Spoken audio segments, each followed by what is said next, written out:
So yeah, I usually talk about my books in reverse order, like the thing I read last, the first thing I talk about. A little bit of an exception with that tonight because of some weirdness at the comic shop. I'll talk about that when I get to that book, but that'll be the last book I talk about before I talk about my trade this week. So, this week we'll be discussing Venom, number 154.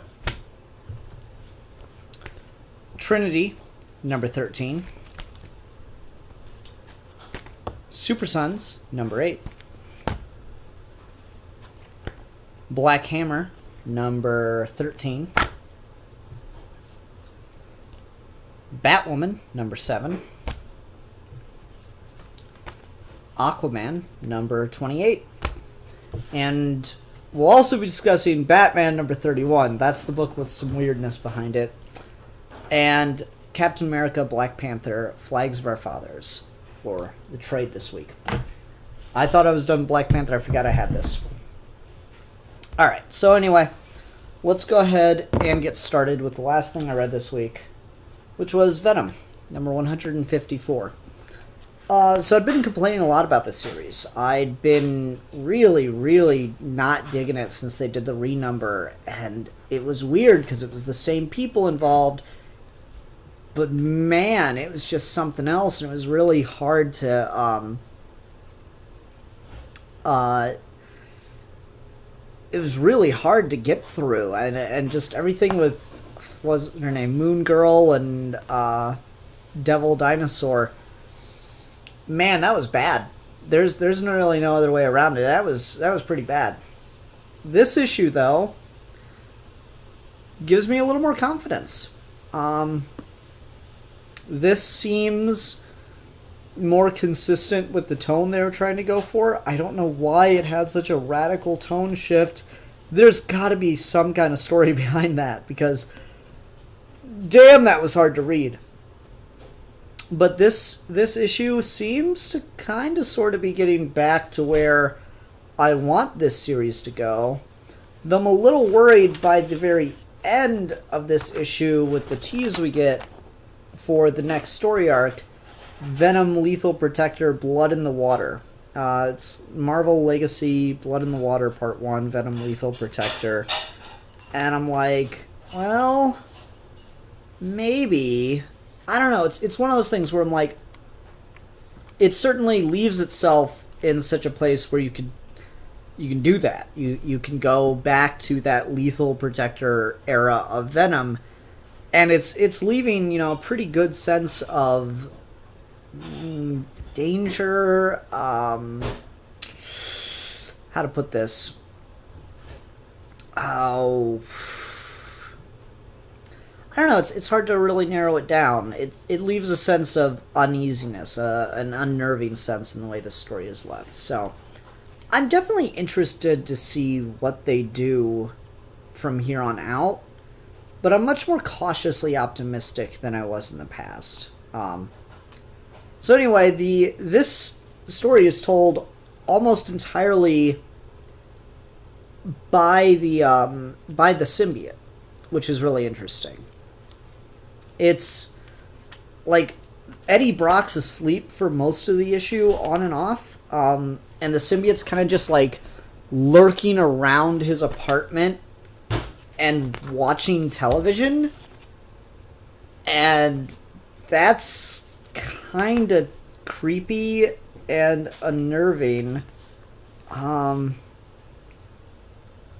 gotta find the really good panel of it, because like that's just, I don't know, there's a deeper, like, kind of a psychosis, kind of a unnerving uneasiness about that. Yeah, here's the really creepy panel. Eddie Brock's asleep, and the symbiote's just sitting there staring at the television, just watching it for hours on end because the symbiote doesn't sleep. And if anyone's ever stayed up to like 4 a.m. watching, network or cable television, it gets really weird, and you find some really strange stuff, particularly in like bigger markets like New York. They'll put literally anything on the air just because they know someone might watch it and they can throw ad bucks on it.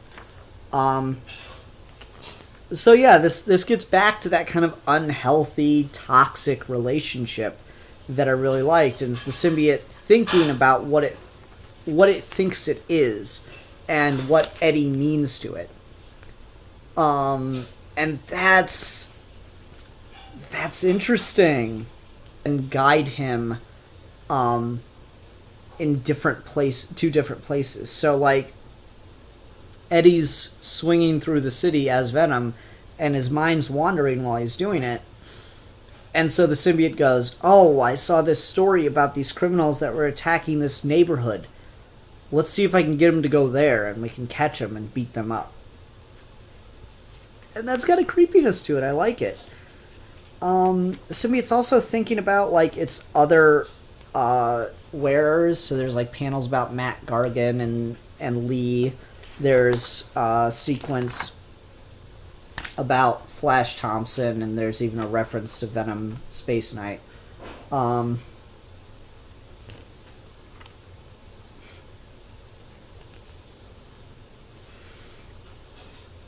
then there's this scene at the end that I really like, where Eddie's asleep, and the symbiote takes control of him and goes out at night to talk with the priest that the symbiote put in the hospital. And it kind of, in its own way, explains the situation and asks for help and forgiveness. With, Eddie Brock being a Catholic, it's really interesting to see how he's having this effect on the symbiote, but it's still in, like, this really weird, twisted way. So he goes and asks for forgiveness from this priest, and the priest tells him, well, you need love in your life. And the symbiote's like, I do have love. He sleeps now, but he is always with me. But we have had love before, and it hurt. And so it's like, well, you need to earn love. And the symbiote takes that as meaning the only way to earn love is to crush criminals. So, yeah, we're getting this toxic, this unnerving relationship between the two of them, and I'm really digging it. It is very fitting for this character and this whole universe and thing. I'm really into this right now. This book's working its way back. The last Pull Party, it was my hands down my worst book, not counting Secret Empire. This one issue's pretty good redemption, so we're on a bit of a roller coaster. That's what that was meant to be. Talk about the art a little bit. Ah, shit. I forgot to get a drawing pad. Damn. Would you guys, like, care if I just took a quick minute and went and looked to see if I have a drawing pad, like a proper drawing pad in the closet?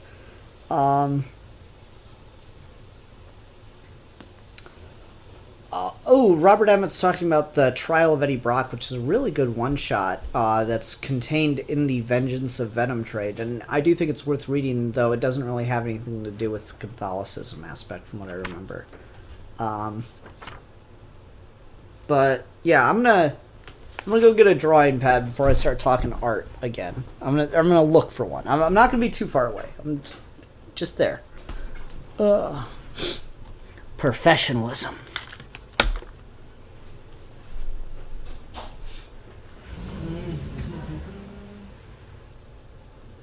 Haley? Nope. It's anywhere in here.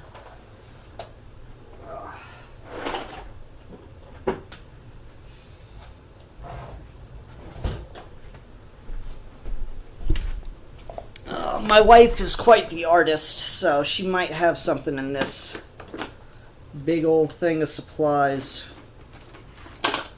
Markers, circle cutters. Not seeing a drawing pad though. Because I can go back to I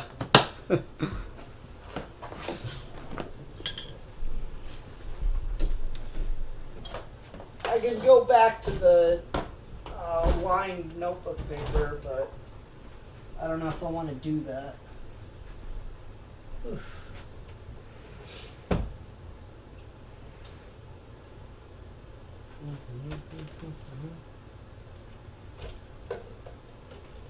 Yeah, I'm not finding anything right off the top. Hold on just one more minute.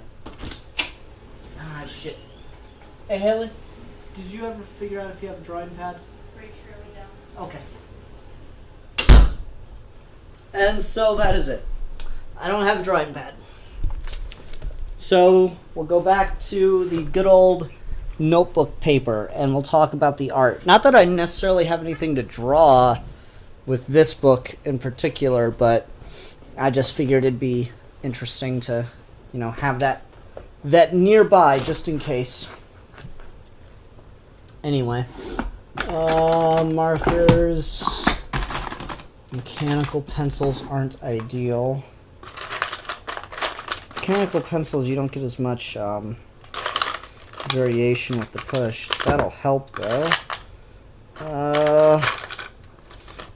Again, professionalism. This is why they say prepare your videos, but y'all don't seem to be complaining too much, so guess you just stuck with me like this. Those are all mechanical pencils. Literally every single one of them.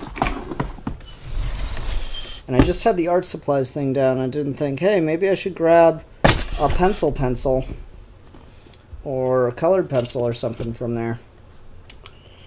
Damn. Oh well.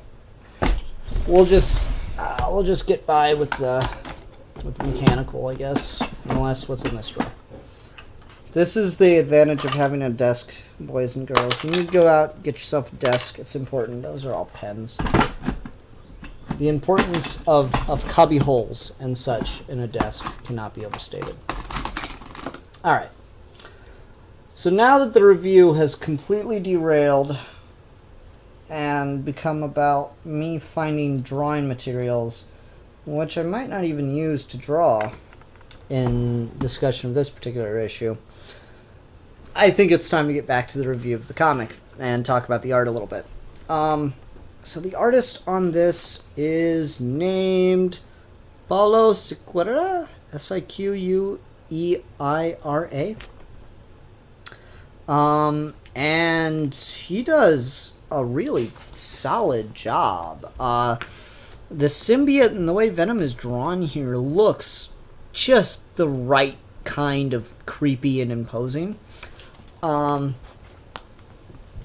I love how the symbiote is drawn when it is not attached to Eddie. How it's just this ghoulish, lurking shadow thing. It's like a toxic cloud. And I love it's just like draping itself over Eddie, slithering around. I can almost hear the squishing liquid sounds of it coming off the page. And then when you see, like, I love the face. The Venom face is always the best thing. Like, that's a really, really good panel. Just the way the whole mouth just, it's creepy. It's like a horror monster, which is great. The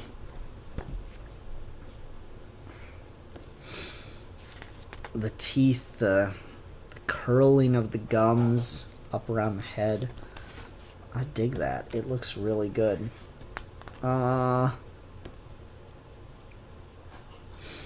Then there's, the kind of Spider-Man-y poses, like this one up here. I quite like that. It's very,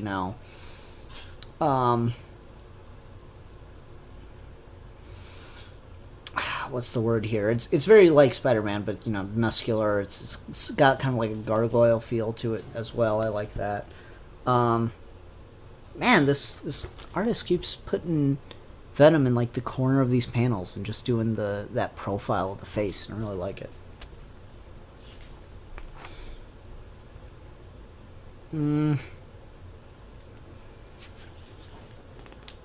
What else can I talk about with this? It's neat to see the way that you know, they're depicting the different versions of Venom.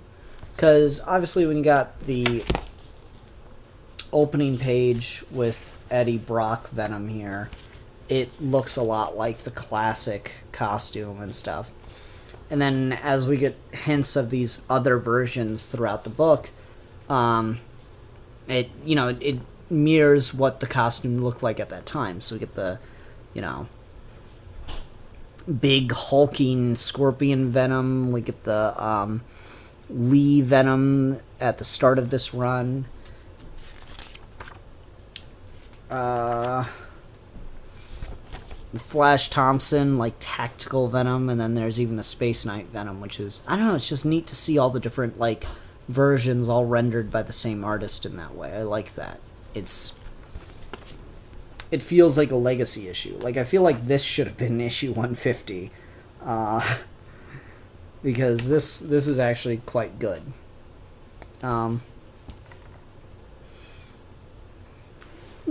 Artist does a pretty good job of capturing a lot of emotion, both on the human faces and on the symbiote. I get the sense that both of them, like, of what both of them are feeling there. Like, the father wakes up and he sees Venom skulking in the corner like that. And yeah, that looks like it'd be a scary thing. And then it's like when the symbiote's caught off guard by his fear, he's like, oh no, I was sick, blah, blah. I don't know, it's good emotion captured in the face. I like it. Progression or storytelling in panels, nothing's really coming to mind off the top of my head. There's some panel breaks, but it's just pretty natural stuff. Seeing the heads of the former wearers is kind of neat, but I don't know. I think the art's pretty good. They do a great job with Venom, which obviously when, the symbiote's the main character of this issue and of the book, that's a good thing to do. Yeah, it just works. Solid issue.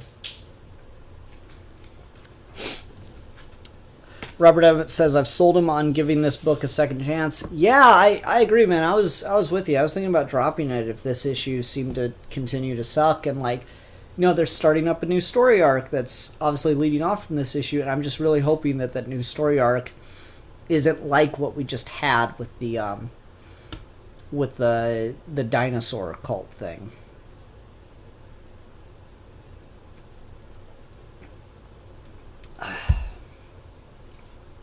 Alright, let's go ahead and move on to Trinity, number 13. Can Constantine save the soul of Red Hood? So this book starts with narration from Batman saying how lucky we are that Superman's on our side, and then that doesn't seem to have anything to do with the book until the very end when Boston Brand shows back up and possesses Superman. And it's apparently not going to hold back ever at all in any regard. Okay. That was a good way to bookmark your story, or bookend your story rather. That's effective writing. I'm still a little iffy on this. This writer, Rob Williams, I think it is. Where's the credits at? A bunch of artists are putting stuff, or writers and artists are putting credits in different places in their books, and I don't like it. Rob Williams. This book I am buying for Manipal, but the way that this secondary story is being written, it's enough to keep my attention. It's not like a slog to get through.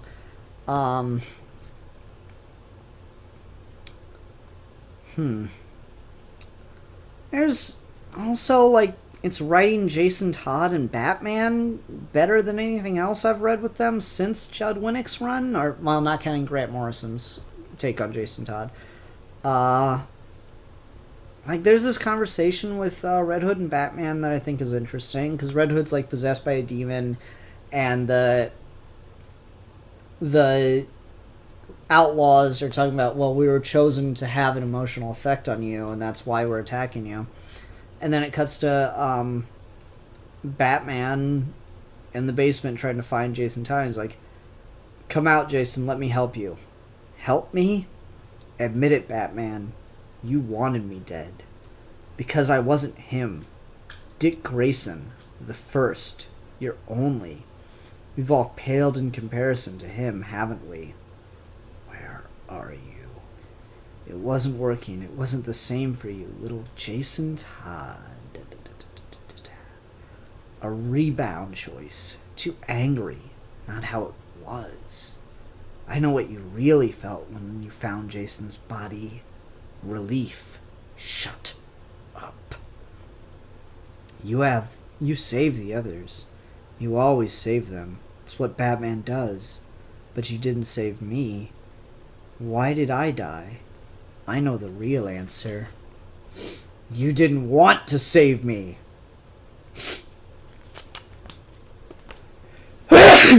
Excuse me. That was, aside from the sneeze, I don't know, that's a pretty effective, like, getting in Batman's head kind of thing. It's not anything that hasn't been done with Jason Todd since he's been resurrected, but still, I enjoyed that scene. I enjoy the idea that Jason is a villain, but Batman really, really doesn't want him to be. And this kind of works to that. I mean, it's a little because of everything else that's been done with Jason since his return, but taken on its own with just the context of Under the Hood, I think it's effective enough. So anyway, Constantine goes to find where the Pandora pits are, blah blah blah, has to deal with some stuff, talks really smart, runs into Ra's al Ghul and Cersei, tries to be really clever and sow dissent between Ra's al Ghul and Cersei. And I mean, he's got a good point. This is some kind of prophecy deal, right? Lo, it is fated, it said. So, here's a question for you. If this is a prophecy of threes, how come there's only two of you? I think Cersei's spinning your yarn, mate. And, like, that would seem to be, like, the moment where Ra's al Ghul, like, turns on Cersei and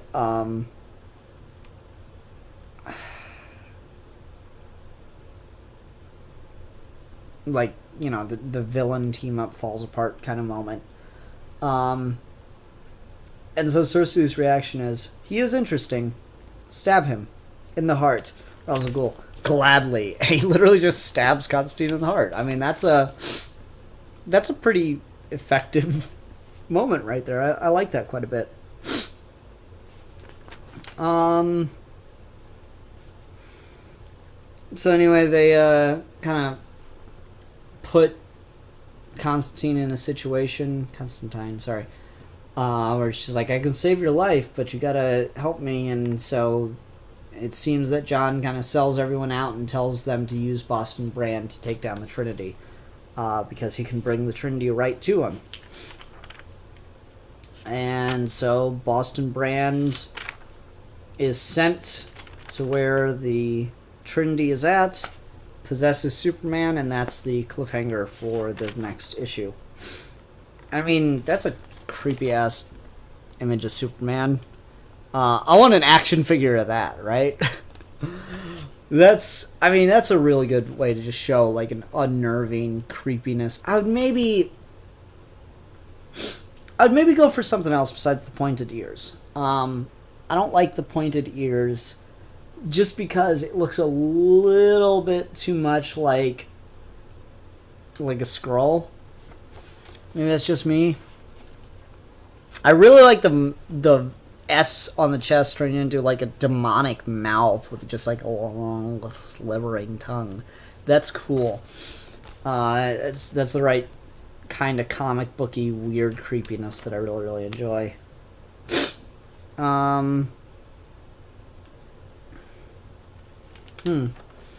mean, I have to assume Constantine has a plan, right? Constantine.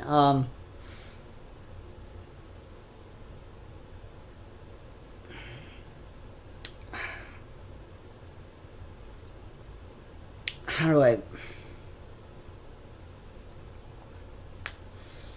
Like, he would have to. He doesn't just suggest Boston Brand without hoping that, like, there's some obvious way to get Boston Brand out of Superman and possibly out of the control of Cersei. But I'm just not, like, sure exactly what that plan is, because putting Boston Brand inside Superman seems like the worst idea ever. When Boston Brand is, of course, controlled by a demonic force under the power of Cersei. This just sounds inherently like a bad plan. I don't know. If nothing else, we're looking for a story with Superman or Batman and Wonder Woman fighting Superman together, so that seems kind of cool. I don't know.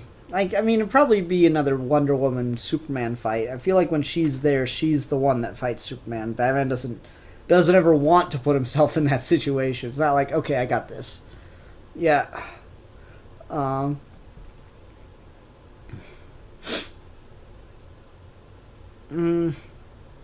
don't know. Anything else to talk about with the art besides just the look of the demonic possessed superhero characters? I mean, they all look kind of cool. Not sure if I have a ton to say about the art this week. Some cool compositions. Nothing compared to Manipal, though. Like, I mean, I like the blocking of that. That's kind of cool, of Jason Todd coming down from the ceiling to grab Batman. That's a neat look. And characters are positioned in a cool way.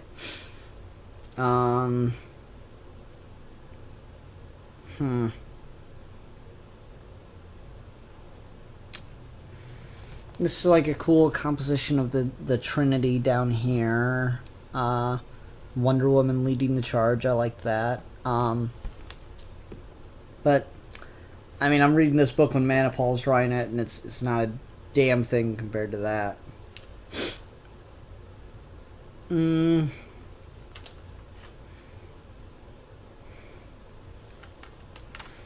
don't know. Not a ton to really talk about. Nice panel of Constantine getting stabbed by Ra's al Ghul is kind of cool.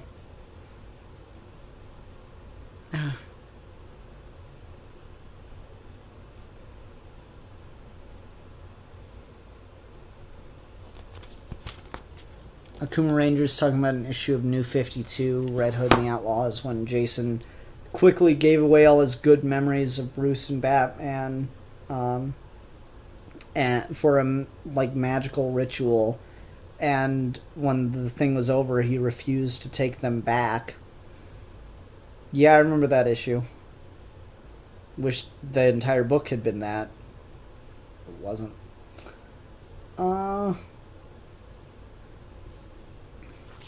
I don't know. Not a ton left to talk about with this issue, so let's go ahead and move right along, shall we? Super Sons, number 8. This continues to just be really fun. I just love the bickering between Damian and John, left and right. That's fun. We got 2 female characters with super... I have to assume superpowers, or at least super tech. One looks like she has superpowers, one looks like she has super tech. So that's cool. They're on this planet that's like a living planet in another dimension or future or something. Who knows?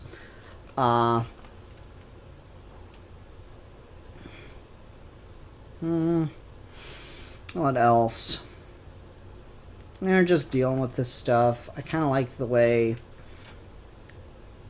I like... when we talk about cosmic stuff, I like sentient planets as villains. And so here we have kind of a Galactus-esque character that just, like, feeds on planets, but kind of not in the same way Galactus does. How to put this? Like, Galactus comes and, takes your planet, right? But this thing, like, consumes it and becomes a part of it and gets larger and then moves on to the next one. So that's kind of just neat. I hope that becomes a main universe villain. I want to see the Green Lanterns deal with that. Mogo needs a bad guy. There you go. Mogo can have his own bad guy.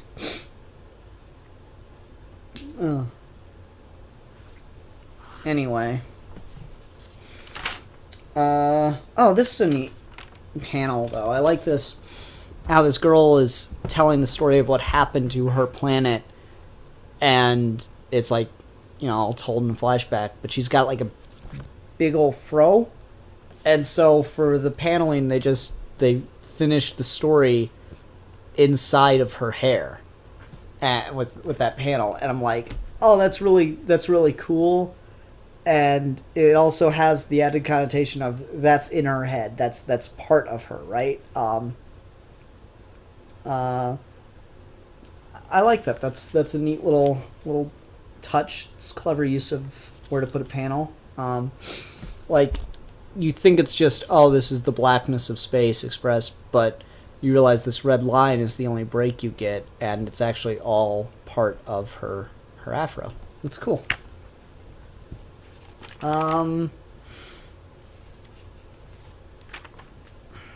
a scene between...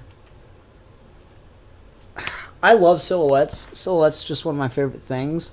This is a great image. I like this panel a lot. But anyway, Robin and Superboy are just trying to figure out like how to get back home, and also Superboy wants to help these people, of course, which, yeah, I like that. Like, Robin's all focused. We need to find a way to get back home. John's like, yeah, but also help everybody. I don't think you understand what Priority 1 means. It's fun. I like this sequence. This just looks kind of cool. It's got really good dialogue in it. Like, Damian swings back into where they're sleeping, and John's like, can't sleep? Did some reconnaissance. We're gonna get home, right? Without a doubt. Good, because this place feels weird. It's the air. It's thicker. Pungent. But at least the sun is yellow. For your sake. I've been to the moon and lots of other weird places with my dad. You? Apocalypse. Long story. What was it like? Hell. Pray you never see it. I've come to the conclusion we stay closer to this ramshackle city. I've learned every artery and vein of its circulatory system. And I do not trust this planet's water supply. I don't know. It's just fun. It's a neat sequence. I really like... I really like this, just the way this is laid out. The paneling in this book isn't like anything super impressive, but I like things where it uses just natural breaks to do the gutters as opposed to the more traditional solid white gutters like here. I like things that find ways to naturally integrate the gutters into the scenery of the art and still have it be easy to follow and everything. And this, like, it's got that from time to time in cool ways, and I like that. Like here, it's... Moon is silhouetting both Damian but also the building that he's swinging into. And so you just have this natural blackness that leads into this next panel. That's cool.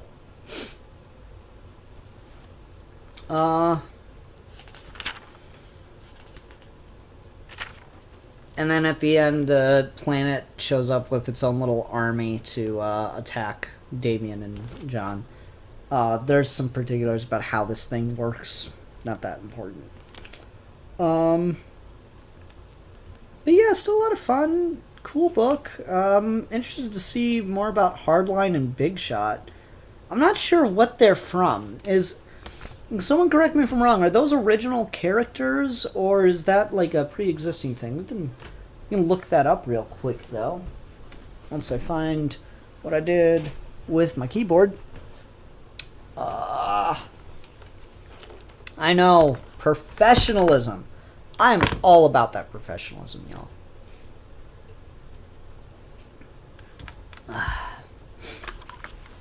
Let's go ahead and look these characters up.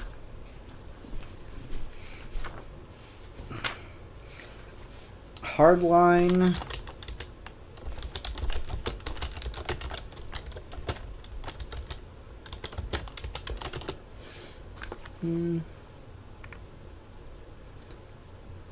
It looks like there's Hardline character, Comic Vine. Some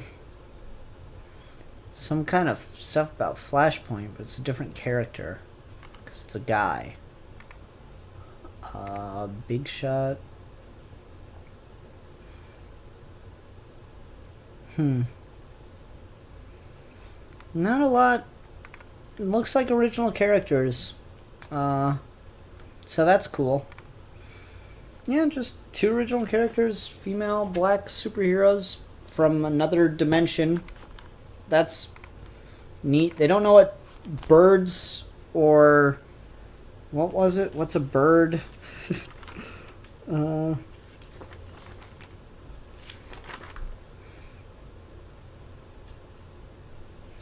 don't know what Earth is or a bird. That's it. So, I don't know. It's cool. It works for me. I'm definitely interested to see more. Oh, I talked so much about this panel where it all ends at her hair. It's neat because it carries over from this spread where the images begin from her hair. That's cool. I like that. That's clever use of a hairstyle to do some stuff. I mean, we've seen stuff like that before, but I just like it here. It's neat. Cool. Let's go ahead and move on.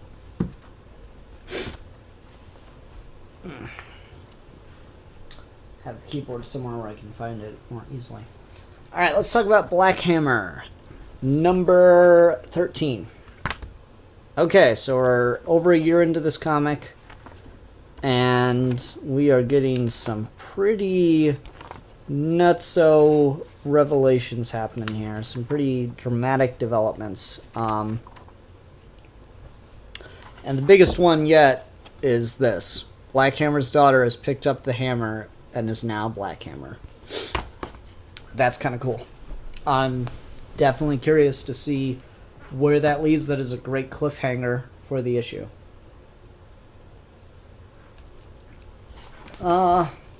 Like the really strong shadows on that one too. That gives a lot of imposing creativity.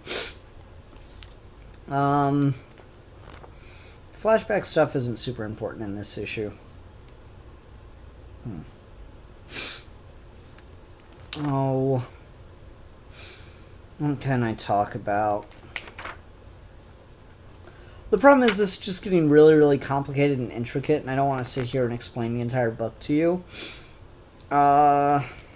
Abe's being questioned by the police. Dragon Lady shows up, gets him out of the situation by using her magic. The flashbacks show the heroes being called to go fight Anti-God, which is what got him into this situation. The daughter's investigating the town that they're in still and is not finding many answers, so she goes to talk to her father's hammer.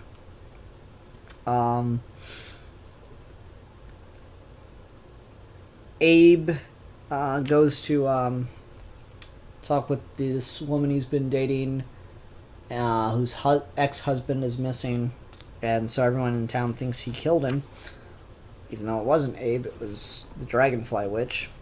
And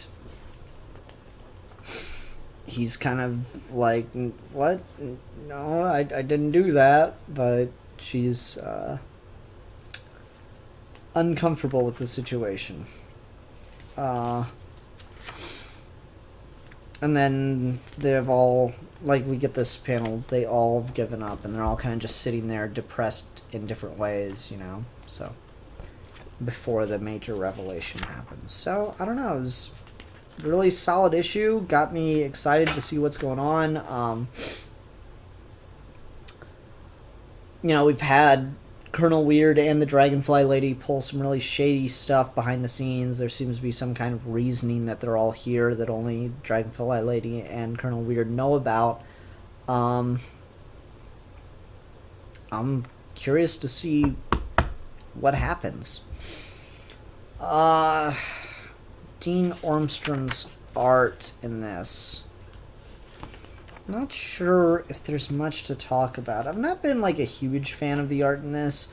It does have kind of a more simplistic, timeless feel to it. It doesn't necessarily feel like it's a 2017 comic book.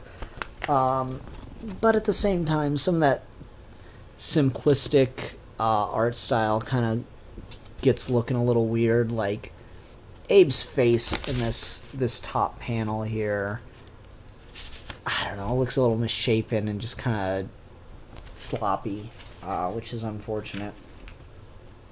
The art definitely does have a character to it. It kind of reminds me of Frank Quietly. I think I'm saying his name right. A little bit. Not 100%, but it's a little bit. It's there. This panel too, it just looks a little... I'm not talking much about the art in Black Hammer, and like it's by no means bad, but it's definitely not my favorite thing about the book. There's things here and there that I quite like about it though, and I get interested in that. More in the creativity of storytelling via panels and stuff like that I tend to enjoy, but as far as the art itself, it's just okay. Neat things are done here and there. Like, again, I really like the use of shadow on her body as she is the new Black Hammer. I just think that looks cool.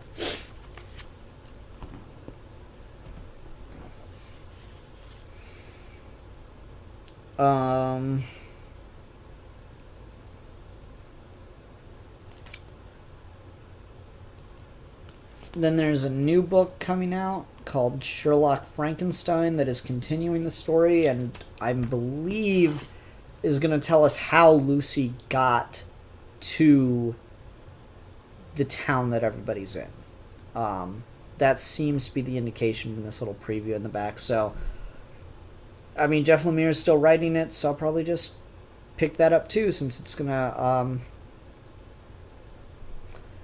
be continuing or informing the story. It's not like, it doesn't sound like it's gonna be just an add-on. It definitely seems like it's part of the background of this universe and what's going on, and I'm interested to find out more about this universe, so I'll probably end up picking up Sherlock Frankenstein, who is like the main villain, or a villain that they all fought when they were superheroes, and that Gale ended up falling in love with and wanted to be with when she got older. But then that was obviously taken away from her by being transported to this small town situation, whatever.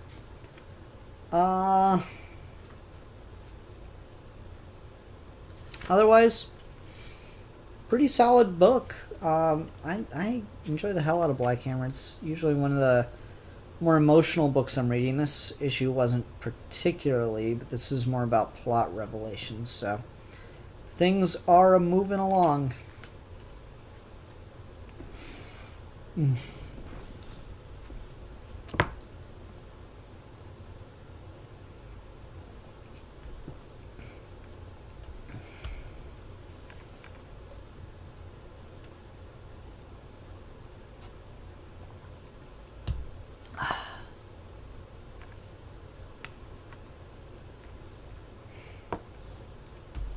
Let's go ahead and move along.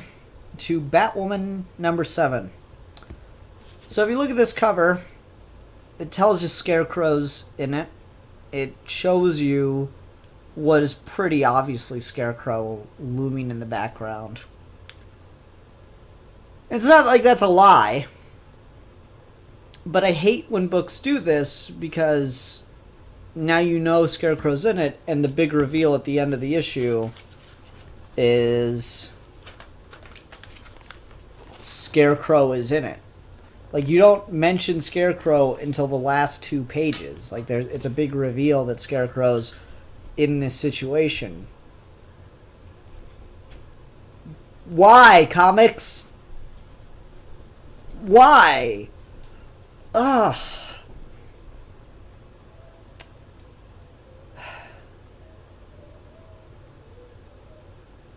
Like, this would have been the perfect cover for the next issue. But when the big reveal of the issue is that Scarecrow is going to be in it, you shouldn't put that on the cover. And, like, I mean, to be fair, I probably would have known this anyway without this, because I follow Marguerite Bennett on Twitter, and she was talking about, yeah, Scarecrow's coming up in this issue. I'm like, okay, but, like, could ya not spoil your story, please? Anyway, in this issue, Batwoman discusses what her mission has been over these last couple months, and all these, or how she's looking or hunting down the secret organization known as the Many Hands of Death. I think that's the name of it. Yeah, the Many Arms of Death.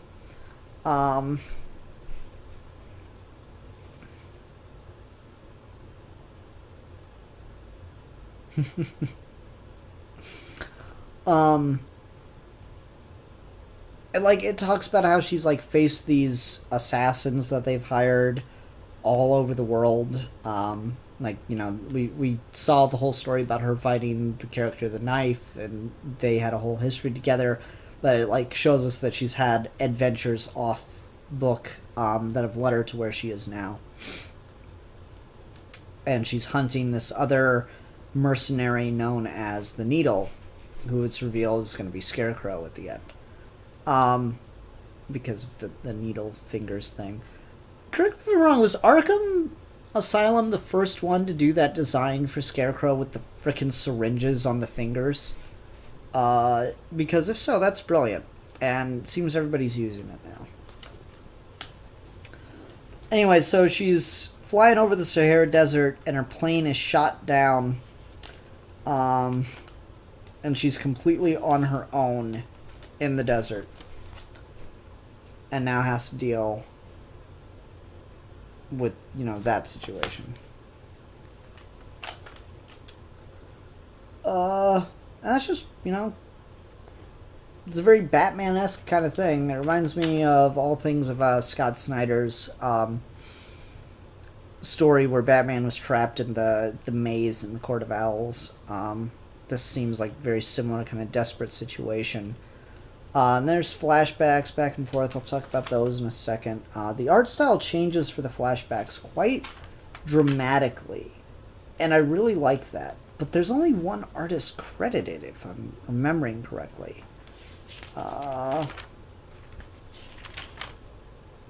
Yeah, Fernando,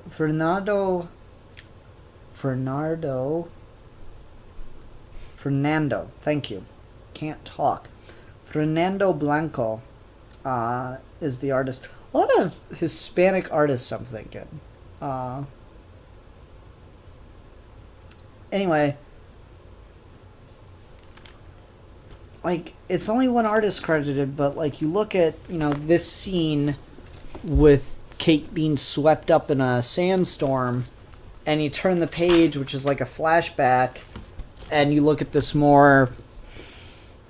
I mean, it almost looks like Archie, the way it's drawn. Not that's a bad thing. It's just, like, very clean, very simplistic, minimalist almost kind of art. And it just looks very different. It's a very radical style change between the two scenes. Maybe it's just the coloring. I don't know.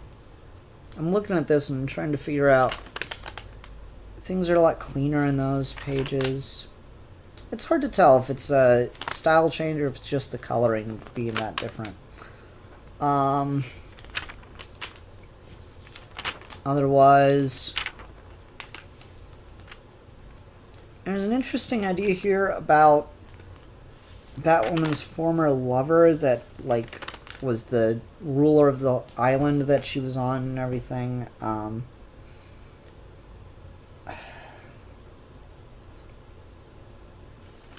I always forget her name. Sapphire. It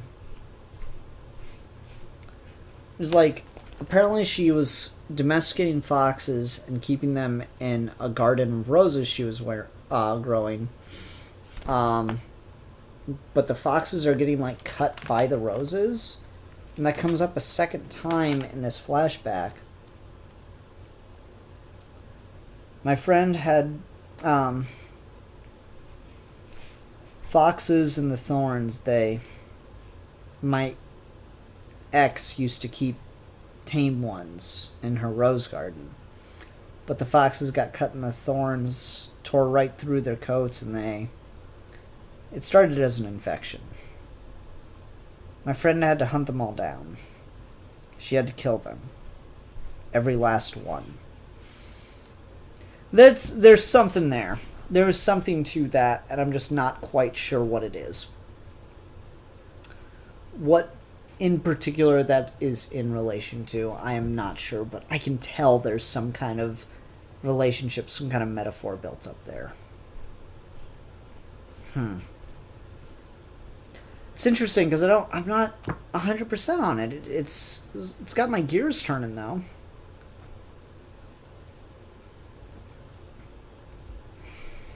Anyone got any thoughts on that? What that might, every rose has a thorn, obviously. Well, let's see. Sophia being like, they refer to this scene or this era of Kate Kane's life as the lost year that she was spending with Sophia. I think it's supposed to be kind of pronounced like sapphire, but. And then there's this idea of roses, very beautiful, alluring objects, but they are attacking, cutting, hurting, infecting. Just having to hunt down and kill everything that was infected by it. I mean, that would seem like the reveal would then be that she is the many arms of death, that Sophia is the many arms of death.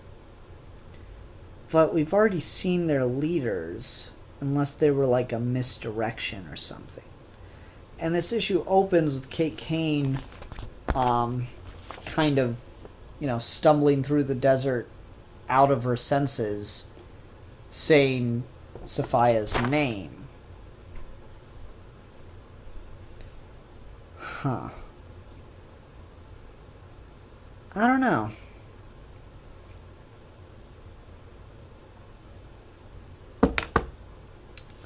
It's an interesting idea, though.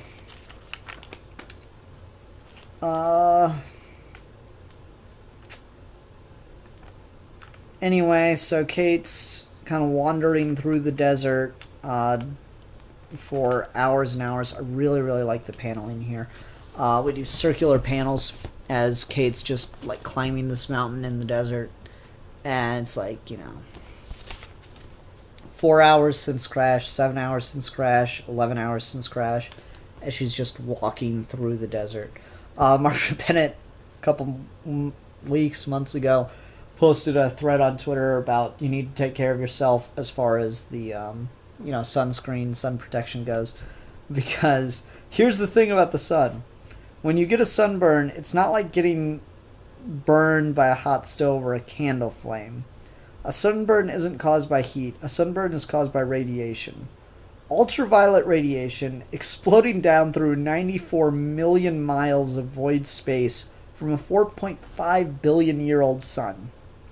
Here's another fun thing about the sun. If you get this much radiation, you get something called sun poisoning. Radiation poisoning. And boy howdy, let me tell you, I like that. That's good. So Margaret Bennett's got a thing about the sun. But again, I don't know. I like the paneling of this. Get the sense that like she's just getting more and more exhausted as she walks and stuff like that. She seems to be hunching more in every panel, every circle.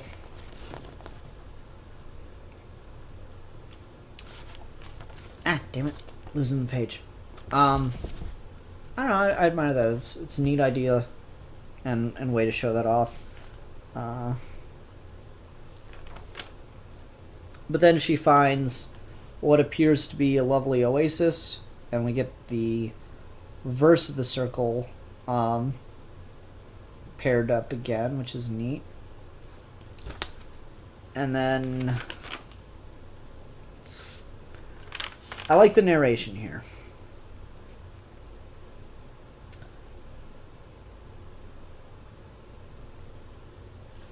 Kate, you'll die if you don't. No one's coming. You're already in extremis. Whatever this is, everything will be fine. You'll find a way to survive. I promise. And that's in her head, telling herself, just drink the water. Don't think about it. You need water right now. And as soon as she does, boom, acid trip. This is gorgeous. This is creepy. Look at the paneling on this page. That's a rose. So again, there's something to this idea of the foxes and the rose and the... Look at, on this page, she's surrounded by roses and petals falling, but looks very distressed. She's also surrounded by dead foxes. There's something going on with this metaphor, and I'm just not getting it. I mean, okay, this phrase, I promise, there's the promise of a rose, and then the reality of the dead animals. And then, like, within the panels of the rose here, we got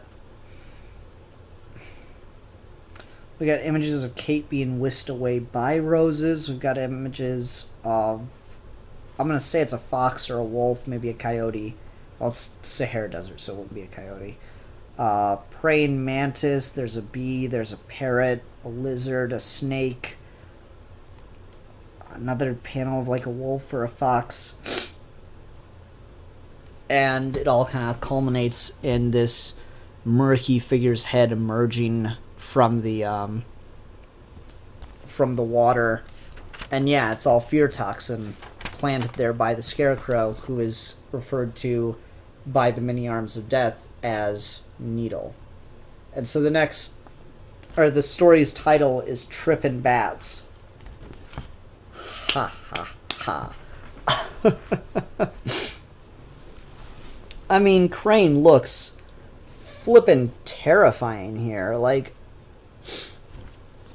okay, so he's got like this octopus body, but he's also got these long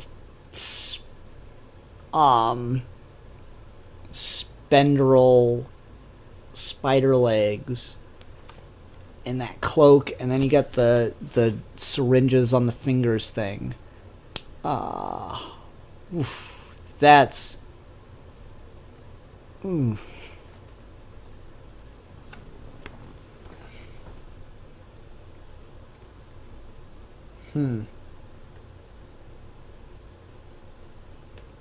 He's Scarethulu. Thank you, Grady Childs. I like that. Yeah, that's just... And then you got, like, a fox swimming through the background, so Kate's obviously, like, you know, hallucinating here. Yeah, it's a good reveal. I just wish it hadn't been spoiled. That's my biggest problem, is this cover spoils what would have otherwise been a great reveal. So let's go ahead and move on.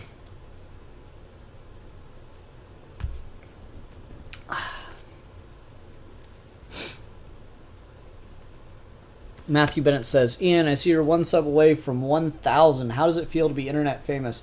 Dude, I've been doing this for 10 years. And I'm almost at 1,000 subs. I'm far from internet famous. It feels good. It feels good. Anyway, let's go ahead and move on. Talk about Aquaman, number 28. Again, I'm just picking this up for the art. Steven Sejic's art is really cool.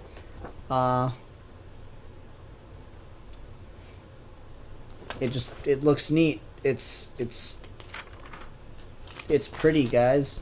There's a lot of detail work put into this, in ways that you wouldn't really think. Like, the fish, we see scales of the fish in a lot of these images. I like this top panel here as we get a close-up on this guy's eyes, and we see all these tiny fish swimming around him, surrounding him. And, there's faces on each of the fish that aren't just, copy and paste faces. There's individually drawn fish, and the bubbles look really cool.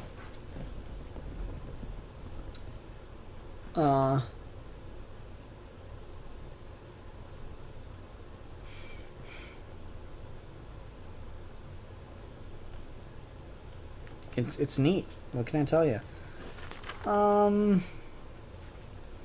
This guy's got neat powers. I'm not sure if he's a pre-existing character or not. This guy is called Cadaver, and he makes coral structures using Atlantean magic. That's cool. I like that. That's a neat idea for a character's power set.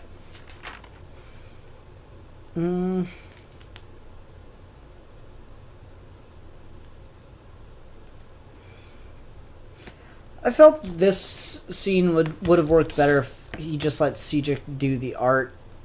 I don't need this bit of narration. I feel like it's pretty clear what's about to happen here, given the context of the scene, that Arthur cannot be killed, but they want to take him alive.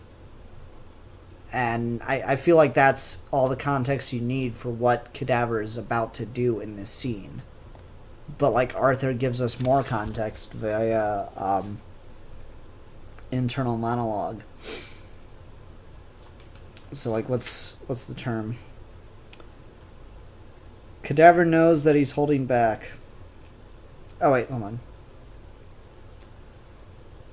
Crush wants me alive. I'm leverage to him.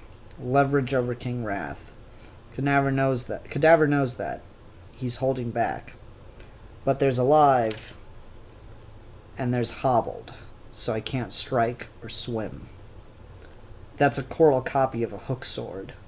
The old tyrants of Atlantis used them to ceremonially cut the hamstrings and Achilles tendons of their enemies, rendering them crippled and helpless. The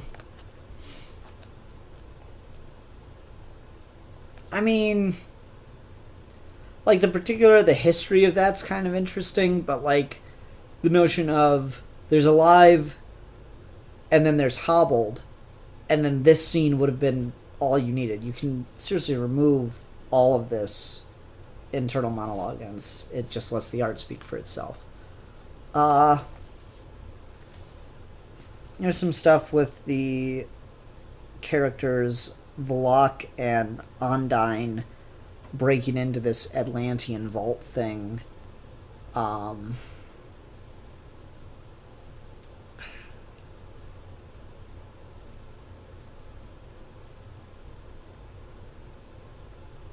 don't know. It's hard to talk about. This scene of them breaking into the Atlantean vault is kind of interesting, kind of neat, but I'm kind of just yeah, it's just, I got the point after, one page of it. I didn't need to keep seeing more, but we kept cutting back to more. Dolphin ends up saving Aquaman. Crush is forming a plan in regards to Arthur.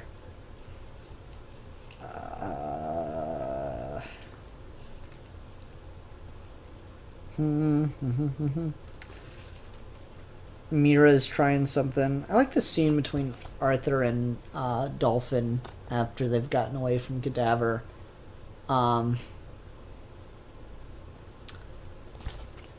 In that Arthur's like, you're hoping that I'll save you and the poor people of Atlantis, but what you don't realize is Wrath didn't overthrow me. Atlantis did. Like, they don't like my ideas. I can't be their king anymore. That's... I don't know, I kind of like that conversation. It's a little hopeless. It seems like we're building to a moment of catharsis. I really like the fact that Dolphin is mute. Is that the proper term for it? I always wonder about this. Like, obviously dumb is completely incorrect. Is mute the proper word for not being able to talk? Because that always feels like so dispassionate. Like someone clicked a button on a TV remote that had magical powers and then was never able to unclick it. It feels so distanced and everything. But I like that she is mute here, because it allows Sejic to do a lot with his facial expressions, and he's really good at that. But it also gives the writer an excuse to let Arthur have this conversation kind of internally out loud. Like, he's able to make the argument with himself, and that's stronger, I feel, than anyone straight up arguing against him. So to just have her there is kind of neat. Yeah. Still enjoying this book, mainly for the art. I'm not gonna keep it once Sejic leaves, though. I'm not interested. You know, it's just one of those things. I've very little interest in it, in Aquaman. But what can you do? Okay, and now, so I said there was a story behind Batman number 31. I have read Batman number 31. I am going to review Batman number 31. I do not have Batman 31. When I went to the comic shop today, it was in my pile, and I went to the checkout counter, and the guy scanned my books and separated them out by price while he was scanning them. And I wasn't looking at him putting them in the bag at the time. And so he forgot to put my issue of Batman in the bag. Which is unfortunate. It kind of sucks. And so I didn't get to read that in physical copy. But I did pay for the issue. It is waiting for me to come back and get it again. So with that in mind, I did not feel bad finding the issue online and reading it illegally, because I paid for it already. I'm not going to tell you where I read it, because that would be helping to support that stuff, even though like comics are a really small industry where I do feel like if you want to read comics, you should be buying them. Otherwise, you're not helping them survive. But I did read Batman 31, so let's talk about Batman 31 and why you should go buy it, like me, but actually get to keep the issue. So I really like the opening of that. It has just such a great Joker scene, but it's still kind of like flipped on its head in a really interesting way. And I really enjoy that about it. Where the Joker has this guy and he asks him, "Will you remember me a year from now?" And the guy says, "Yes, of course." "Will you remember me a month from now?" "Yes, anything." "Will you remember me a week from now?" "Yes." "Will you remember me a day from now?" "Yes." "Will you remember me an hour from now?" "Yes." "Will you remember me 1 second from now?" "Of course." Knock, knock. Who's there? You already forgot! And then he just starts stabbing and torturing the guy with, like, no mirth, no joy or anything. It's like this really, really great Joker bit. But just the way in which they drew the Joker, he's still got the kind of face going for him.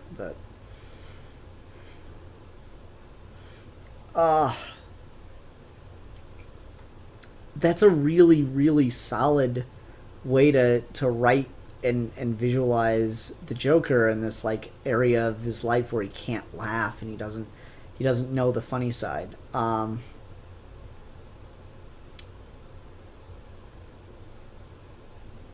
So I really like that. And then, we get, like, this whole scenario where Kite Man has to help Batman and Riddler get all of Riddler's army up to, like, the 37th floor of this high-rise building where the Joker is through the window. And so it's, getting a neat little payoff for Kite Man, hell yeah. And then once they're all in there, and obviously Joker's, like, in a corner, and Riddler's army's there, and he's about to have them take out both Joker and Batman at the same time. And then Kite Man reveals his part in all of this, and he has all the villains taken out of the high rise one by one. Like, oh, that's really, really solid. I thought that was really, really cool. Where Kite Man is Batman's secret pawn to get back at Riddler. I thought that was really a neat moment. It was just fun to see. The way it was drawn too was really interesting. I mean, it's harder to talk about the drawings, the art for this issue when I don't have it in front of me. But the way the things were drawn, it reminded me a lot of The Dark Knight, where it's like he explains it like a reverse parachute, where it's like a jet powered thing that shoots out of the back of their packs and just goes straight up into the air and, like, keeps them up there. So it's like it just fills with air and keeps them ascending. I thought that was kind of a neat idea. I was like, oh yeah, okay, I could see that. It kind of reminds me of, like, the thing with the sky hook in Dark Knight, and it just looked really cool. And it was that nice, clever, like, Batman outthinking the Riddler moment. Because that's the thing with Batman and the Riddler. They're always trying to keep one step ahead of the other. And for Batman to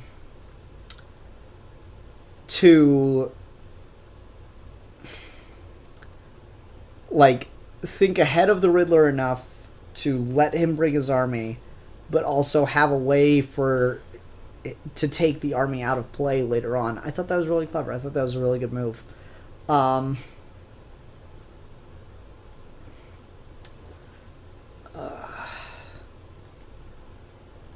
What else? Trying to remember the dialogue the Riddler had with the Joker, where he tries telling him a joke, but it doesn't work. And there's this recurring thing of knock knock, who's there, and I really liked it. But then what was the Riddler's riddle that he asks him? Oh yeah, if you're in a race and you pass the person in second place, what place are you in? And the answer is not first place, because you're in the race, and that person wasn't in first place. They were in second place. So you are in second place. And he says that, like, as he's beating the shit out of the Joker, and that was kind of cool. I really enjoyed that. That was a neat little rub his face in it kind of moment. But then Batman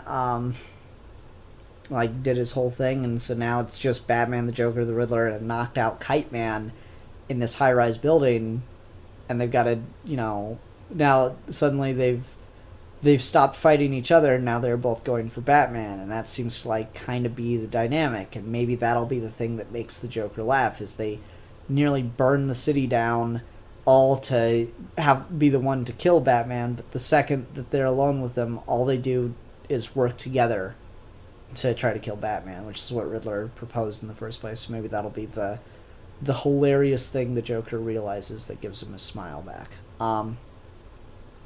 So I don't know. I thought that was all really, really solid writing. I thought it was a really good issue. King constantly delivers. I mentioned this last week, but yeah, my new nickname for Tom King is Tom King Midas. He is always on point. He's got the golden touch, as it were. Anything else to talk about with that issue? I know it's a really short review for a Tom King issue, but again, since I don't have it in front of me, it's harder to talk about. But I did want to make sure, normally with a situation like that, I'd just been like, oh, okay, I'll just pick it up next week. But I really love this run, and I think you guys like hearing me talk about it. So I wanted to make sure I got into it with you. But still, solid book. Tom King's a really great writer, and I'm always excited to read more from him. So there you have that. And I got my pad out, and I haven't used it all night. Damn it. Should I draw you guys a thing before I go on to Trade Talk? Let's do that. Let's take a brief intermission before we go on to the Trade Talk review.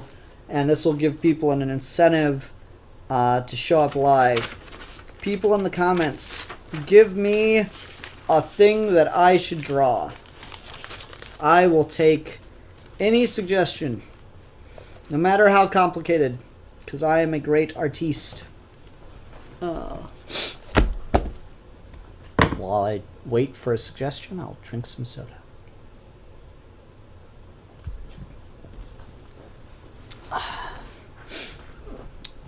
Found a new YouTube channel that I quite enjoy. It's Mike Boyd, and he does these things where he's like learn anything series, and it's really, really cool. You guys should check it out. Grady Childs says I should draw Pikachu, the most cuddly yellow thing in fiction. Any other suggestions besides Pikachu? Because, I mean, that is something I would probably actually be able to draw.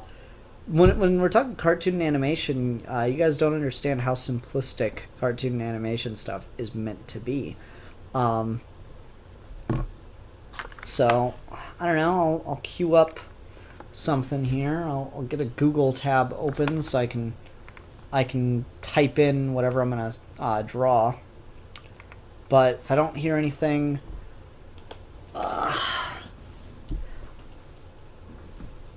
Nathan Sider says, Aquaman jumping the shark and then into the mouth of a megalodon, charging to stab it with his trident. I'm leaning toward Pikachu. Because if I try to draw that, it is going to get very complicated very quickly, and it's going to look like straight, hot garbage. I will be terrible at drawing that, so I'm leaning towards Pikachu.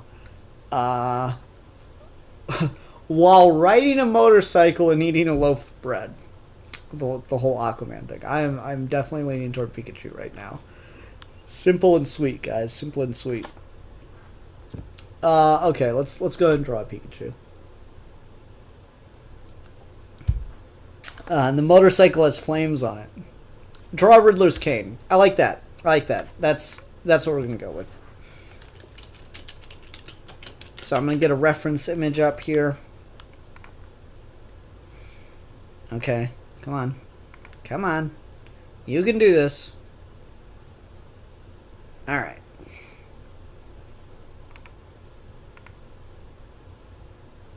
Really? Computers are amazing, y'all. Okay, that's good.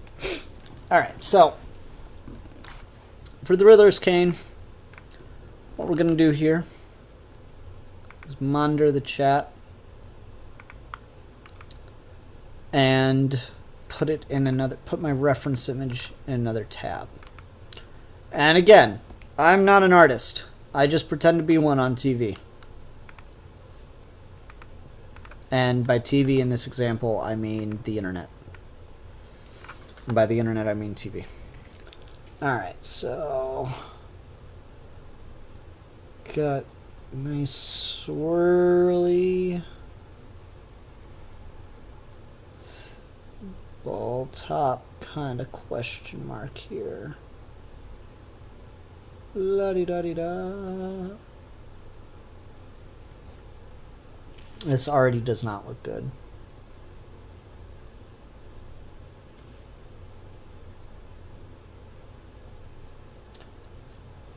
And we got kind of a pike there, followed by another ball. And then there's kind of a flute with a ring, followed by an additional flute with a ring. I can 3D model this a lot better than I can draw it, y'all. Followed by a third flute with an additional ring. I don't know. I'm enjoying doing this, even though I think I'm pretty freaking terrible at the whole artsy fartsy stuff. I'm not going to draw the bottom of the cane. I'll just let it go off page here. Do a little bit of cheating with a straight edge. And then there's a bunch of question marks within the cane. That was a terrible question mark.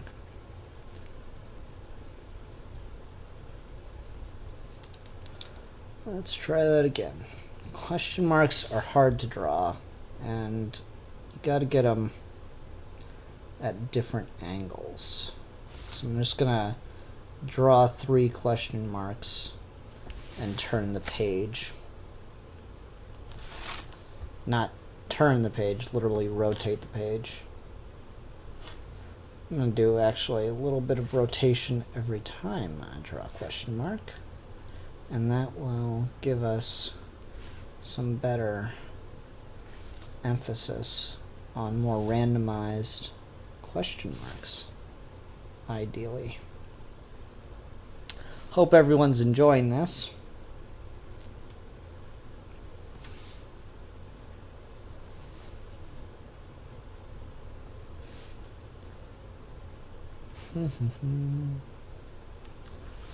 La-di-da, da-di-da-di-da. Anyway. I like the Riddler's cane in this. It's like a Ruby's costume thing. I was at a costume store the other day. You know, Halloween's around, so it's kind of hard not to want to go out for that. Look at some of the stuff. And unfortunately, they had a really cool Riddler jacket with all the question marks on it, but couldn't convince myself that I needed it. Let's go ahead and color it. Fuck it, why not? Green marker, yellow marker. So the top is yellow. La-di-da-di-da-di-da. I'm doing this mostly because it's fun, but also because I didn't really draw anything tonight, and I just want to try to focus more on talking about the visual side of comics.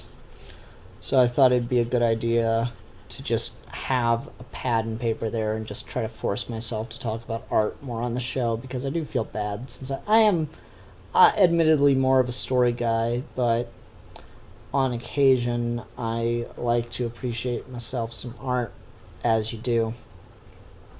And so it just feels right that I should talk about,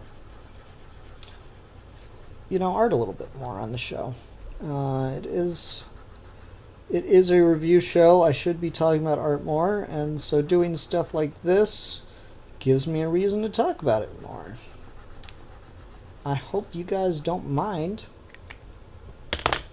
I need purple too.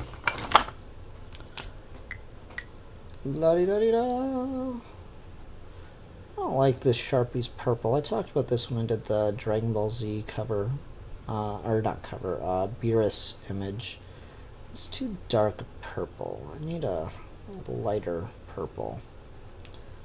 Next time I will have a proper drawing pad, and there's some colored pencils or not Sharpies for coloring. How's that sound? And this is going to cover up... Oh no, my push marks actually look quite good there. That's good.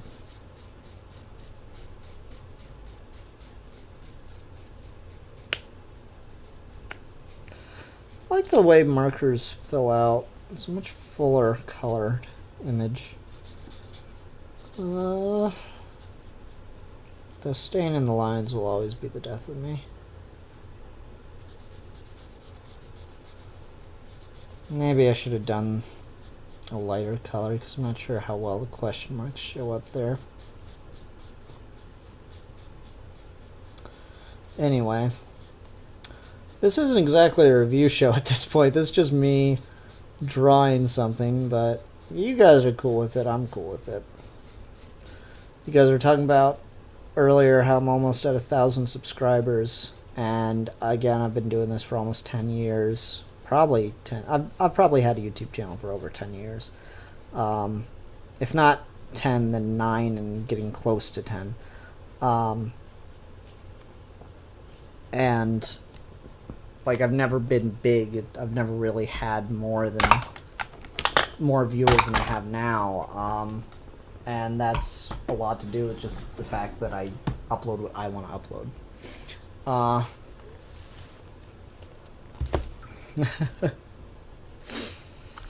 Anyway, so there's my image of Riddler's cane. I could throw up my thing and so you'd have a better look at it. Yeah, it came out really dark, but under the right light you can actually see the question marks in the cane there. I promise they do show up, just not very well. So yeah, next time I do this I'll have better stuff to draw with. But I don't know, that was fun. My last bit of live interaction with y'all for the evening, so I hope that's good with you.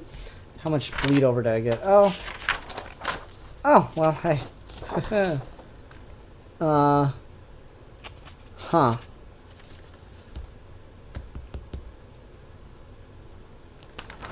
Weird. Notes from a college class.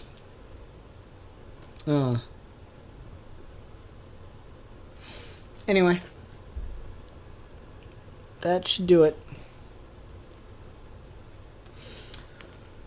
They're asking me about Orville in the comments. No, I've not watched Orville. I don't really care for Seth MacFarlane and his particular brand of comedy or atheism, or just Seth MacFarlane in general.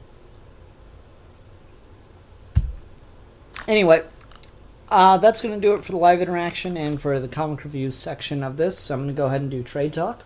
As you know, I don't like to do live interaction when I'm doing Trade Talk, since I want these to stand on their own a bit better. So feel free to still watch, talk amongst yourselves, listen to the review, what have you. I might check on live comments occasionally if I have a question that the audience can hopefully answer. But, yeah, I'm going to just go to the trade. Anyway, this week, welcome to Trade Talk. This week we're talking about Captain America, Black Panther, Flags of Our Fathers. You thought I was done with Black Panther because I thought I was done with Black Panther, but it turns out we still had one more volume by Reginald Hudlin. I forgot this existed. It's a prequel to the run, really. It doesn't have anything to do with the power or the do more or anything like that. This takes place in the Marvel Universe in World War II and documents the time that Captain America and the Howling Commandos met the Black Panther.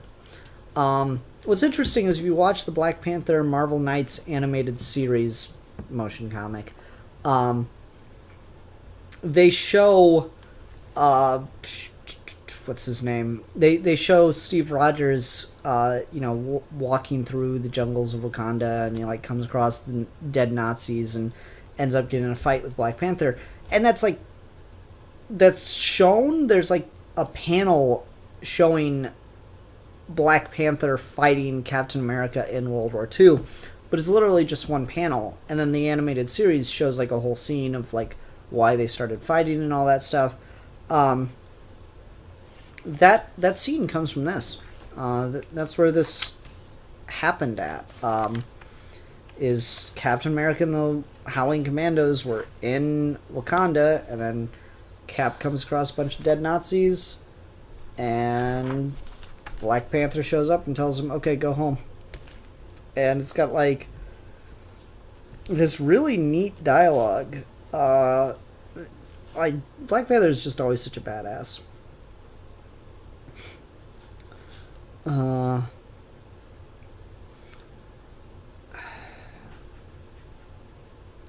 Like, okay, I am king here. You do not make demands. Well, pardon me, your highness. Maybe you just lop off the head of every newcomer around here. If we did that, this conversation would be over. But those Nazis were here for a reason.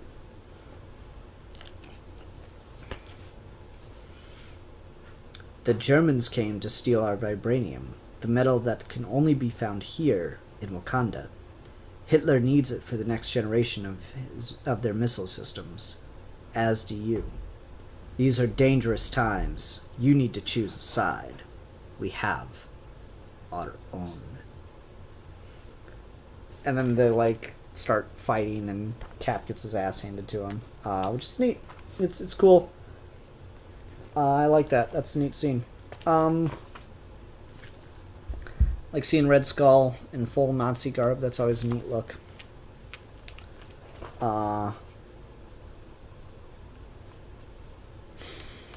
So anyway, the Howling Commandos are eventually welcomed into Wakanda to experience its culture, since they arrived as friends and not enemies. But they're told, no, we're not going to help you win this war or anything. And the Germans actually try to attack Wakanda, but just get absolutely annihilated. And the whole time the battle's going on, the Howling Commandos are like, let us go out there, let us fight, let us help you. And they're told, no, no, no. It's too dangerous for you. And then after the battle's, like, all said and done, they finally go, okay, you can come out now. We do need your help. They're like, must be a real mess if you finally are resorting to us. And so they rush out onto the battlefield ready to fight. And all it is just a field of corpses with Black Panther and Captain America standing over it. It's like, yes, if you could please help pick up all the dead Nazis. That would be great. Nothing makes me smile quite like a field of dead Nazis with Black Panther and Captain America standing over it. Thank you for that, Reginald Hudlin. And the art looks really cool there. I love Captain America with the classic shield. The Black Panther with these frickin' scythe things looks badass. And just shitloads of dead Nazis. Man. It's like, what do you want? What more do you want in the morning? Is there any better way to wake up than with a bunch of dead Nazis? Think about it. Now stop thinking about it. Now think about it again, but deeply. Anyway. Yeah, so I like that scene. The art's really cool. It's really creepy. It's got this unnervingness to it.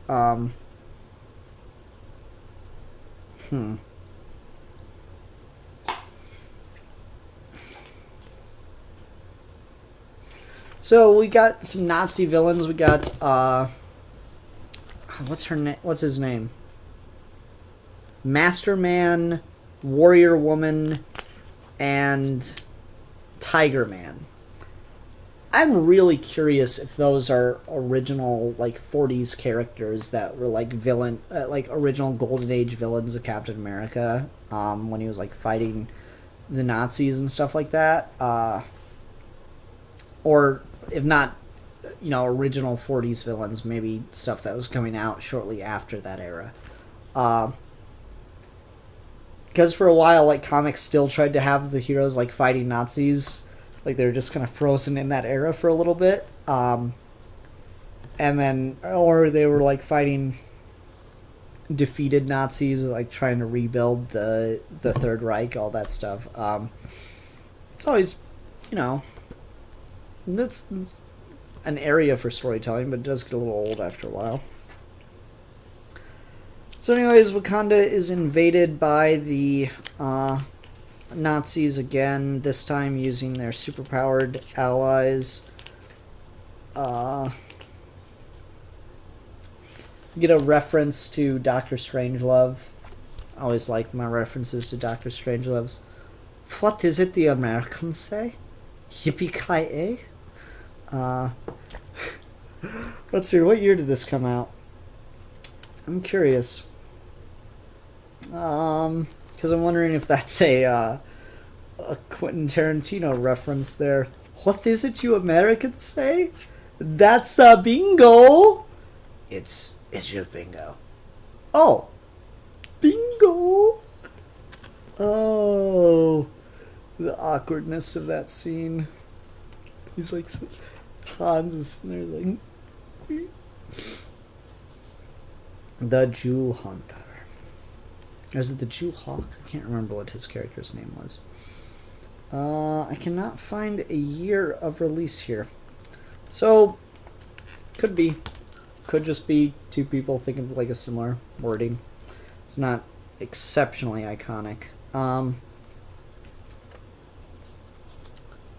Otherwise, it's kind of just the rest of the thing is just, you know, Cap and the Wakandans fighting off Nazis and killing them. That's cool. There's a subplot about a guy named Gabriel who has orders from Nick Fury to steal a piece of vibranium. And he's like kind of, you know, he's morally conflicted here because he really loves Wakanda. It seems to be this great place, and he's a black soldier. The book is very aware of what it's writing, the era it's taking place in, and how black people were treated then. This is the first page of the book. Is a black soldier in World War II saying, "I hate Nazis. Fortunately, I hang out with guys who feel the same way. The Howling Commandos are getting a reputation." When Fury put this squad together, he had his pick of the litter. Warhorse like him, he didn't care that the army wasn't integrated yet. He just wanted guys who could knock a Nazi's block off. "I'm the first Negro to kill Nazis alongside white American soldiers, and I like my work."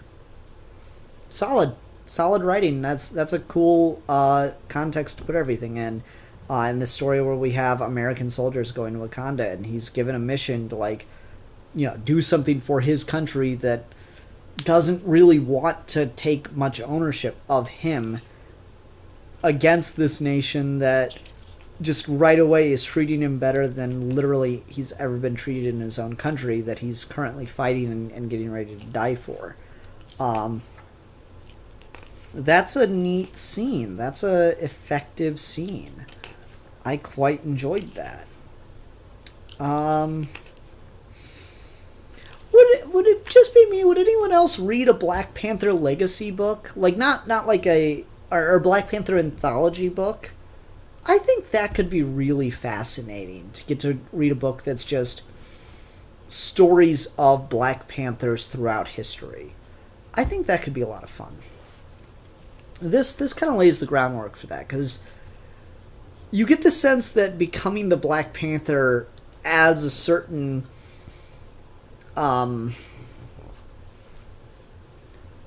weight to who you are, to how you act, to the way you behave. Like, there's obviously a regalness to it and everything, but it seems to add a grace and a very particular persona. T'Challa, Shuri both seem to act very similarly as the Black Panther, and the guy who's Black Panther in this book, who's T'Chaka's father, is this T'Challa's grandfather, really seems to be very much the same way. Trying to find where they say his name. They only say his name, like, officially a couple times, otherwise they just call him Black Panther. I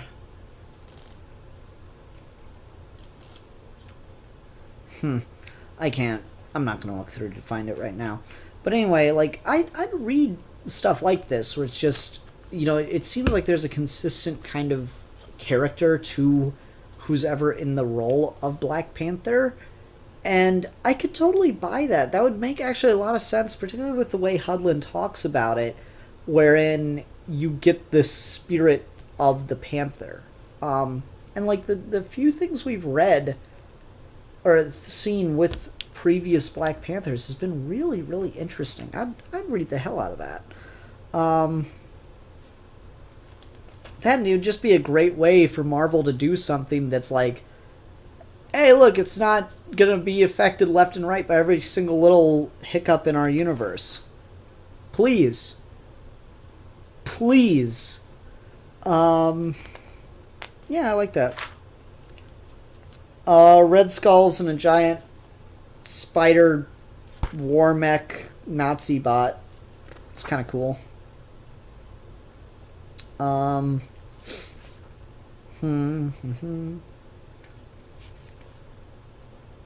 There's a neat little section of narration from Gabe as he's running away from an explosion inside the vibranium mine. This is weird. I feel the heat on my back, but I can't hear a damn thing. I think I figured out how this vibranium thing works. I want to look back to see how close it is, but that might slow me down enough for the heat to roast my eyeballs. I don't know, that's a neat idea, because vibranium's whole thing is it absorbs sound, it absorbs vibrations, so if you were running away from an explosion, you wouldn't hear the sound of the explosion, you'd just be running away from the blast. That's kind of neat.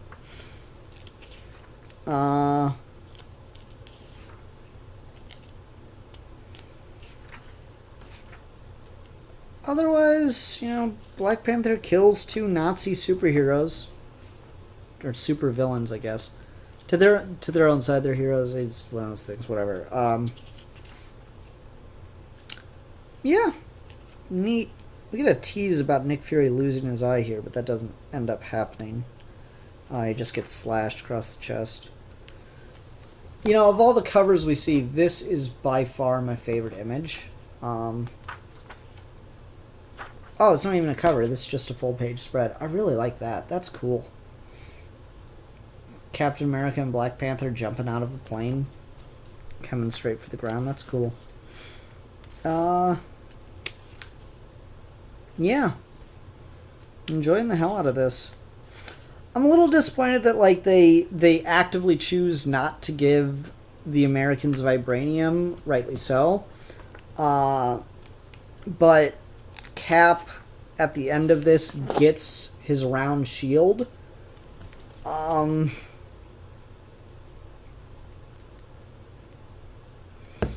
don't like that. Like, I feel like if we're gonna give this as the origin of where Cap gets his round shield from, it should be a vibranium shield. He should have gotten the vibranium from Wakanda. It would have been, it's interesting because he and the Black Panther here develop a relationship, and the Black Panther realizes he is a good man. But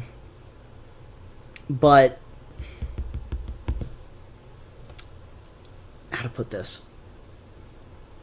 There's this underlying mistrust of the American government and this subplot about them wanting to steal vibranium, like Nick Fury and the Howling Commandos wanting to steal vibranium for American weapons development.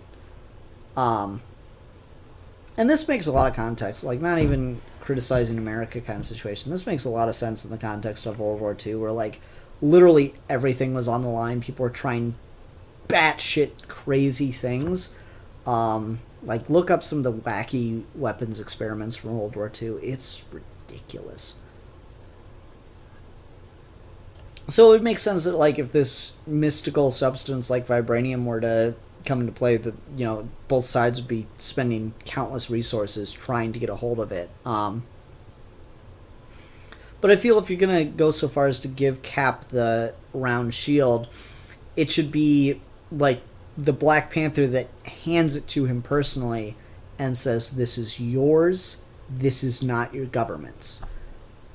That would be something I feel would be a little bit more on point, a little bit better. Because, like, what is this scene at the end? Like the new look cap, but that shield looks great. Nice, isn't it? Got the idea from a friend of mine in Africa. Africa? You got friends everywhere. That's where we need them. Like, it doesn't... None of the context in that seems like it's a vibranium circular shield. So, yeah, I just would have preferred it if it were a little more trusting of Captain America, but not America kind of thing, I guess. I don't know. Solid book, though. I certainly enjoyed myself. Conclusion of the character arc that Gabe goes through is pretty interesting.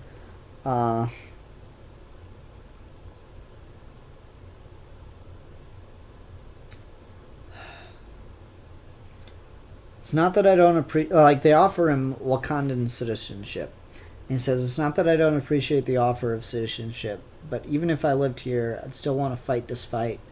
And when I get home, I gotta fight that fight too. I can't leave everyone else behind. Fair enough. Remember, if you need me, I'll be there. Thanks. And there may be times when I call on you as well. I figured that. I'm cool with that too. If we don't watch each other's backs, who will? I like that. That was a neat resolution to his character arc. There's also this scene with Nick Fury talking to his superiors about how Captain America performed on his mission, in which he, like, refused to steal vibranium from Wakandans. And, like, we get this, like, flashback exchange between Cap and Nick. I like you, Nick. But if we're going to work together, you need to never ask me to do something like that again. It's war, Cap. I do what they tell me. I'm not betraying allies, and that's that.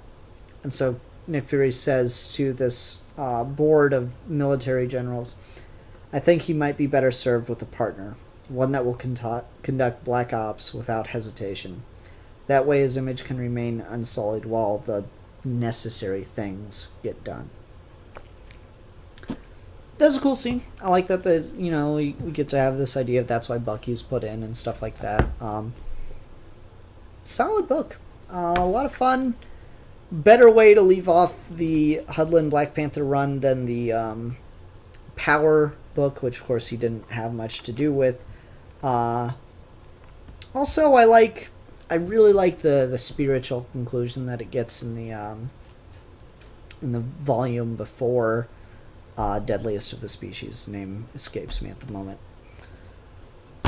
But anyway, that will do it for this episode of Trade Talk, so please tune in next time for the next episode. I can tease that. I got a number of things to pick from, so since I'm actually broadcasting live here, let's see what the live audience is like and see what they would like me to review next time. So live audience, prepare to comment. I've got this really tiny little adorable Zorro comic. I've got Mr. Miracle, the original 12-issue Jack Kirby run. I've got Star Wars Yoda's Secret War. And I've got, by request, Thor God of Thunder. Volume 1 God Killer. Oh, no, the God Butcher, sorry. Anyway, what should I review next week? Since I've finally finished the Black Panther series, what would you like me to talk about next time? Let's see if I can get these all to stand up or not.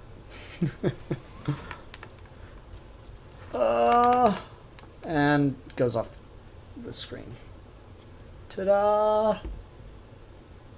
Anything? No comments? Oh. We'll wait a little bit to see if we get comments.